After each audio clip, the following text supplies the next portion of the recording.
I suddenly realized then when I look back in my life that there was my life had been cultivated, if you like, spiritually cultivated to be able to handle what we're seeing. And for my role in this, that was another thing. You see, we can all talk about spirituality and you quote this person, that person, but you know what really cements spirituality in a person? Your experiences.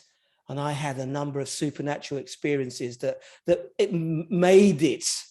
For example, lots of people who know my channel, who know episodes 1 to 3, they're all aware of the weird supernatural events that actually got me from lockdown curfew in Melbourne to Sydney. I got on a bus. Let me put it to you like this. Bro, this is absolutely brilliant. I just had a great idea. Like, I actually want to have a bonus section, and like I want to wind this thing down, but I really want to hear about this. So, just from this point here, I'm actually going to have this as the bonus section for the. I just started a Patreon account, but let's go into this, bro. So, ladies and gentlemen, freaks and geeks, if you want to hear about Jimuphy's spiritual experiences that shaped his worldview, be sure to check out the extra footage. But, bro, the floor is yours. Let's go into it. And Jimuphy, I know you know where this is going, but perhaps just to wind things down, where do you see things going over the next few years? How do you picture the future based off of the knowledge that you've accumulated? Paint us a picture for the world, Australia, over the next couple of years, and perhaps what we can do to perhaps combat this this insanity. Wow, I wish you didn't ask me that question. Let's put it that way. But I think what I will say is my advice to everyone is this. First and foremost, be resilient. Push back away, do everything you can do to push back from the coercion. The second thing that I would say is this. Make yourself self-sufficient. We've got a window of opportunity all over the world. Exactly how much in terms of months that is, I couldn't tell you, but there's a window of opportunity for which you can do things like look at your sustenance. You know,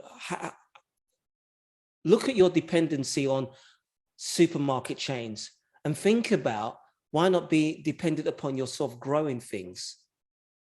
Okay. Energy consumption. Ever thought about getting yourself a generator or even a solar generator?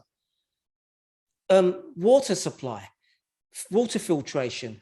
Start thinking about ways with which you can make yourself not dependent. And for one reason, because they've built into this a denial of service apparatus, whereby, you know, coercion is by denying you services. Well, listen, if you're self-sufficient, whereby, you know, it doesn't matter what they deny you, you can provide that for yourself anyway, you're less likely to fold and you know, take the bait and fall for the jab. So that's really where we are. There's a lot of people who were told, Chris and myself, I'm not taking the jab, I'm not taking the jab, for sure. But when you ask them, well, what preparations have you done to mitigate all the coercive attempts to get you to take the jab? And they say, well, I've done nothing. Dude, the first thing,